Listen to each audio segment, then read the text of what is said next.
guys, I'm Laura Vitale, and on this episode of Laura in the Kitchen, I'm going to show you how to make an easy, quick, delicious treat, perfect to make for the kids if you're doing like, I don't know, a last minute, like my nephews, for example, they are graduating kindergarten or like a first grade or any type of thing like that for kids or adults this time of year. I'm going to show you how to make my s'mores crispy treats. Now, they're easy and simple, require a handful of ingredients, but they are fantastic for that s'more flavor and that crispy treat blended in one, and you don't have to go anywhere near a campfire, which if you're anything like me, you don't like mosquitoes, then this is a bonus.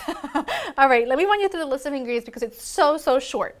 The cereal I am using are these little, I believe these are called honey grams, but any cereal you like will do. I've made this with chocolate Rice Krispies, regular Rice Krispies, cornflakes, Chex, anything that you want will work. These are just so yummy and delicious. I love them. Now, these are mini marshmallows. You're gonna need these a couple of times. Butter. You'll need some sea salt, and it is important, so just listen to me for this, okay? This is some nice fleur de sel, additional marshmallows, and some chocolate of your choice, semi-sweet chocolate. I like to use a chocolate bar and break it up. For some reason, I just feel like it tastes more like a s'mores than rather than using chocolate chips. But that's just me, but you can use chocolate chips if you want to. I do have my oven preheated to 350. I've got a 9 by 13 inch pan lined, so it is ready to go. I'm going to make this in a really big pan because I want lots of room to mix. In this pan, I'm going to add the butter. It's just like making regular crispy treats, like Rice Krispie treats. And I'm going to wait for the butter to melt. I want this to be melted before I add my marshmallows.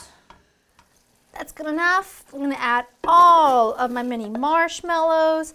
And now I'm just going to stir these around, medium-low heat, until they're all melted. And I tell you what, you want to make these ahead of time. And then if you want to, if you like them really ooey gooey, pop them into the oven last minute just to melt them, then this, just to melt the chocolate and the marshmallow in the center again. You have not lived until you've had that. And I know you're wondering, what's with the salt? Have you ever had a campfire right after the beach?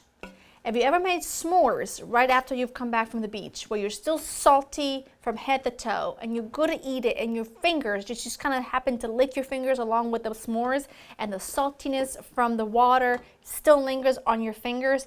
That is what's good about this. A little bit of that saltiness. It's just that perfect marriage of sweet, slightly salty. It almost enhances the flavor of the sweet. It is fantastic. I'm just going to keep my eye on this until these are melted, and then I'll add the cereal. That looks great. Add your cereal. This, by the way, is why I use a big pot, because you need a lot of room to groove, a lot of room to move around. I'm just going to stir this until I feel like the cereal is pretty well coated in the marshmallow mixture. All right, I'm just adding just about half of it into my 9 by 13. I know it seems like a really thin layer, but remember it's really rich. And I just take a spatula and I dip it in water. It really helps spread this out and not stick. So just be patient and just spread this out into a thin layer. Once you have one thin layer, I just take some marshmallows. You don't have to add a lot because remember, we've got a pretty decent layer of marshmallow goodness here. And you just sprinkle this on top. And this is a time where you can either go in with chocolate chips or a bar of chocolate of your choice. And I break them up and just scatter them all around. And then you just take the remaining, and I know it looks like a mess now, and you really have to be patient and understand that this needs time to set before you can cut it and have it be that delicious, sticky, so indulgent, just deliciousness. I can't stand how the marshmallow makes it so gooey, but it is necessary. And here's another thing too. Take clean hands, dab them in some water, and have that help you pat this in, because that's going to be the easiest way to do it. Just pat it all in, and it doesn't matter if any of the chocolate is exposed, as long as you've got a pretty good layer. Once you cut these up, it's gonna be magical. All right, see how much better that looks? I'm gonna just pop this into the oven at 350 for less than 5 minutes because I need the chocolate to have a chance just to melt a little bit. Once I do that, I'm going to let these cool completely and set, probably about a couple hours or so, and then we cut and then we enjoy, and you're going to love it. But you know, I just want to let you know that once these come out of the oven, I'm just going to sprinkle the sea salt on them after they come out of the oven, so don't forget to do that because I'm going to see you back here once they're ready to be cut. All right, now these were setting for a couple of hours, and I'm telling you, look at this.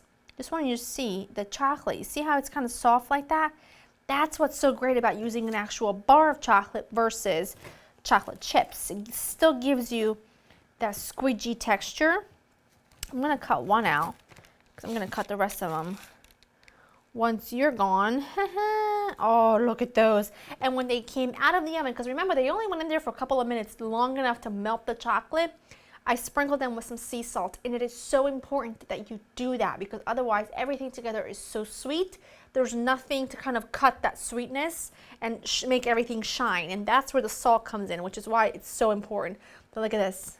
Look at the squidginess right there. You see it?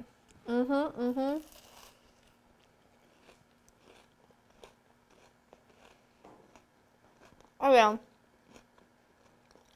I can party with that.